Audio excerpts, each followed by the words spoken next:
जैन किसान में इस वीडियो में बात करने वाले हैं जैविक तत्वों के बारे में। किन किन गतिविधियों से हम अपनी खेती को जैविक बना सकते हैं, या फिर कहें तो अपनी खेती को रसायन युक्त बनाने के लिए हमें रसायनों के स्थान पर कौन से जैविक तत्वों का या जैविक जड़ी बूटियों का प्रोडक्ट का उपयोग करना चाहिए। इस वीडियो में हम लगभग 26 से 30 प्रकार के जैविक तत्वों की बात करेंगे, क्योंकि इसमें हम किसान भाइयों हम एक संक्षिप्त रूप में जानकारी देंगे। यदि आप इनके और अधिक डिटेल में जानकारी प्राप्त करना चाहते हैं तो आप यूट्यूब से, गूगल से या अन्य माध्यमों से जानकारी प्राप्त कर सकते हैं। इस वीडियो में हम केवल आपको उनके नाम बताएंगे, थोड़े कार्य और थोड़े उनको बनाने के तरीका और उनके लाभ।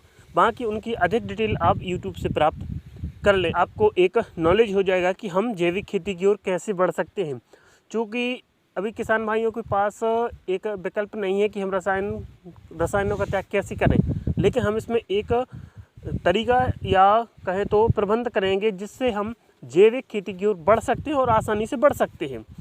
अभी तक जो है जैविक खेती के बारे में बात तो बहुत की जाती है, लेकिन किसानों को जैविक खेती के तरीके नहीं बताए जाते। हम इस वीडियो में जैविक खेती के तरीकों के बारे में बात करेंगे। किसान भाइयों, वीडियो थोड़ा लंबा हो सकता है, लेकिन आपको एक सही जानकारी मिल पाएगी यदि आप पूरा वीडियो देखते हैं। तो यदि आप स्किप करते हैं या वीडियो बीच में ही छोड़ देते तो आपको एक अच्छी जानकारी नहीं मिल पाएगी।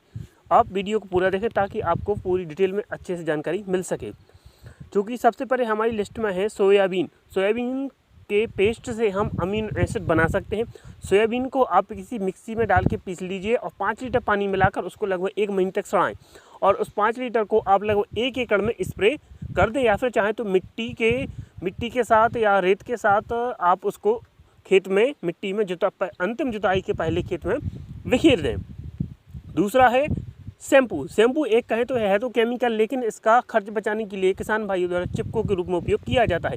15 लीटर वाले पंप में आप 1 रुपये वाला एक शैम्पू डालकर चिपको के खर्च से बच सकते हैं। वर्तमान में चिपको है लगभग 10 से 15 रुपये का प्रति 15 लीटर में खर्च आता है, जबकि यह चिपको जो शैम्पू है 1 रुपये में आपका काम हो जाता है। तीसरे नंबर पर है हमारा कोयला।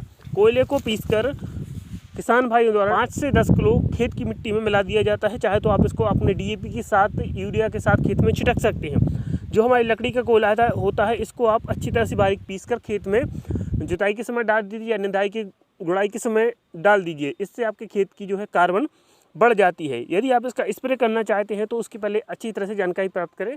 सामान्यतः 1 किलो तक एक एकड़ खेत में स्प्रे कर दिया जाता है। और तीसरे नंबर पर है हमारा लोबिया से बनने वाला जैविक खाद या हरी घास। लोबिया की जो है बुआई की जाती है और 3 से 4 महीने में इसकी एक अच्छे 3 फीट से 4 फीट तक की ऊंचाई वाले पौधे तैयार हो जाते हैं, जिनको रोटावेटर की मदद से, जुताई की मदद से खेत की मिट्टी में ही मिला दिया जाता है। इससे एक बढ़िया हरी खाद तैयार हो जाती है। और हमारा 5वें नंबर पर है हरा कशीस। हरा कशीस से हरा थूतर कहते हैं या हरिया थूतर भी कहते हैं। यह आपकी फसल में कॉपर की मात्रा बढ़ा देता है। यह एक जैविक प्रोडक्ट है। इसका आप फसल पर स्प्रे कर सकते हैं। यह एक फंगीसाइड के रूप में कार्य भी करता है और फसल को कॉपर पूर्ति भी करता है, जिससे आपकी फसलों में जो झुलसा रोग करता है, पत्ते सूखने लगते हैं ऊपर से, उससे आपको निजात मिलती है। कुछ फसलों में यह कैंकर रोग को भी या पत्ती धब्बा रोग को भी नियंत्रित करता है। प्याज की फसल में, लहसुन की फसल में, टमाटर में, नींबू में यह झुलसा रोग को काफ़ी नियंत्रित करता है। और आपके 6वां नंबर है मेथी। मेथी को गलाकर मेथी के रस को स्प्रे करने से यह एक ह्यूमिक एसिड की तरह कार्य करता है। साथ ही यदि आप चावल के पानी को या चावल को ही स्प्रे करते हैं तब भी यह ह्यूमिक एसिड का कार्य करता है। इन दोनों को आप चाहे तो खेत की मिट्टी में बिखेर देते हैं, चाहे तो आप रेत के साथ या फिर मिट्टी के साथ पूरे खेत में बिखेर दीजिए। इससे आपके खेत में एक ह्यूमिक एसिड की तरह कार्य करेगा। और आपके 7वां नंबर है गौमूत्र। गौमूत्र व छाछ को खेत में कीटनाशक के रूप में किया जाता है, कहीं ना कहीं यूरिया की पूर्ति कर देता है। इनको सामान्यतः आप जो छाछ से कीटनाशक बनाने की हम बता दें तो आपको लगभग 1 महीने तक आप स्टॉक रखें और किसी मिट्टी के बर्तन में, प्लास्टिक के बर्तन में रखें, उसमें तांबे का बर्तन डाल दें और उसके बाद स्प्रे करें तो यह कीटनाशक की तरह कार्य करता है। और गौमूत्र भी इसी तरह से आप उपयोग कर सकते हैं। दही, जो 2 किलो दही यदि आप 1 एकड़ खेत में स्प्रे करते हैं तो यह 25 किलो यूरिया की बचत करता है। 2 किलो दही जो कि आप सीधे ही 1 महीने तक उसको सड़ाएं और उसमें तांबे का पात्र डाल दें ताकि यह कीटनाशक की तरह कार्य करे। 9वां नंबर है फसलों में दूध का स्प्रे। दूध का स्प्रे भी एक फसलों को टॉनिक या कहें तो प्रोटीन की पूर्ति करता है। सीधे किसान द्वारा फसलों में दूध का स्प्रे कर दिया जाता है। यह भी लगभग 1 एकड़ खेत में 1 लीटर से 2 लीटर तक का स्प्रे किया जाता है। नंबर 10वां है मुनगा या सजन के पत्तों से टॉनिक बनाकर। मुनगा या सजन के पत्तों से भी टॉनिक बनाया जाता है और इसको लगभग 1 महीने तक सड़ा के खेतों में स्प्रे किया जाता है। यह एक टॉनिक की तरह कार्य करता है। 11वां नंबर है नीम तेल व नीम खली का उपयोग। नीम का तेल लगभग सभी फसलों में, मुख्य रूप से सब्जी वर्गीय फसलों में एक अच्छा कीटनाशक का कार्य करता है। इसका स्प्रे किया जाता है। और नीम खली फसलों में जहाँ एक टॉनिक का कार्य करती है, कहें तो खाद का करती है, साथ ही यह जमीन के कीड़े मारने का कार्य भी करता है। सब्जी वर्गीय फसलों में, अमाई की फसलों में इसका उपयोग जरूर करना चाहिए। सरसों खल। सरसों फल मुख्य रूप से गेहूं और धान जैसी फसलों में बहुत ही एक अच्छा DAP का विकल्प हो सकता है।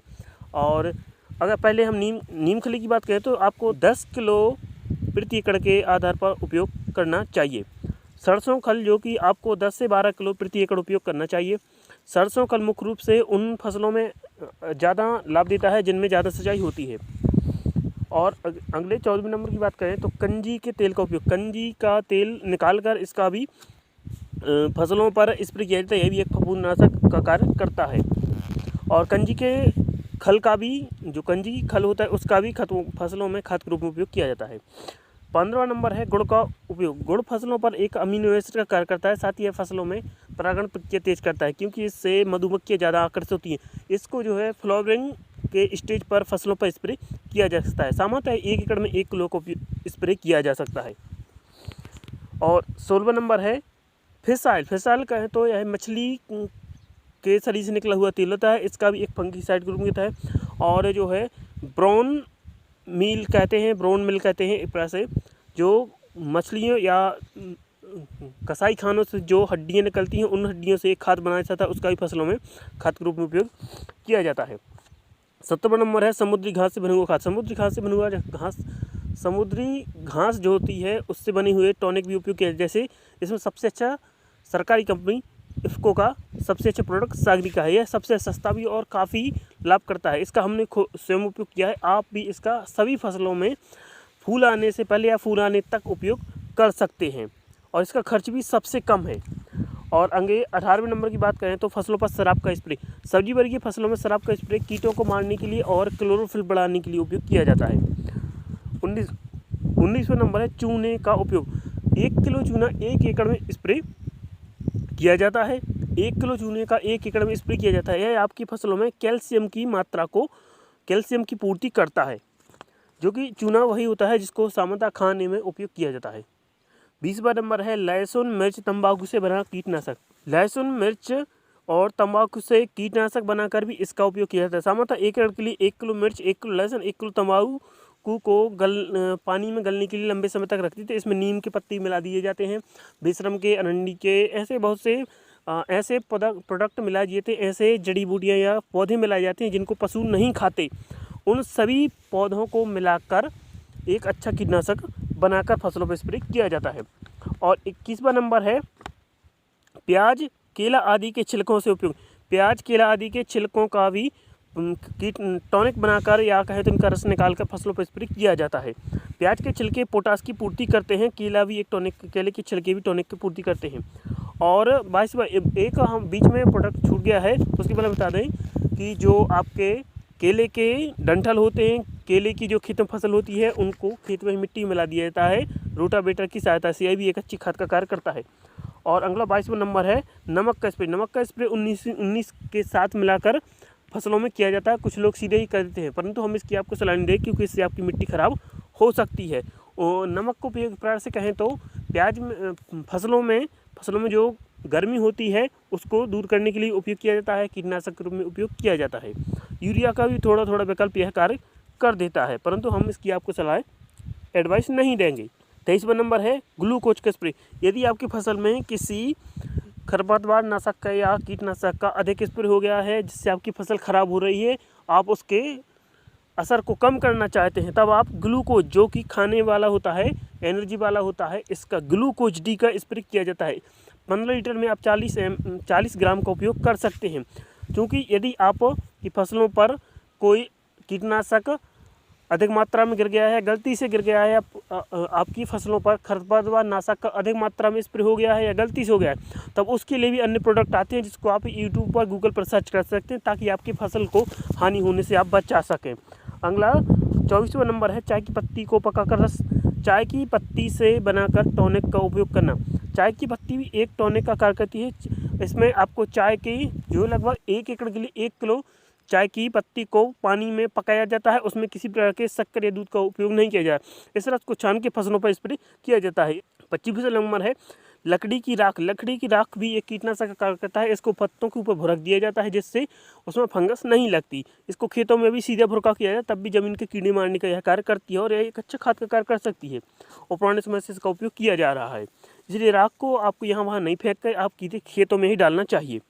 और अगला 26वां नंबर है एलोवेरा।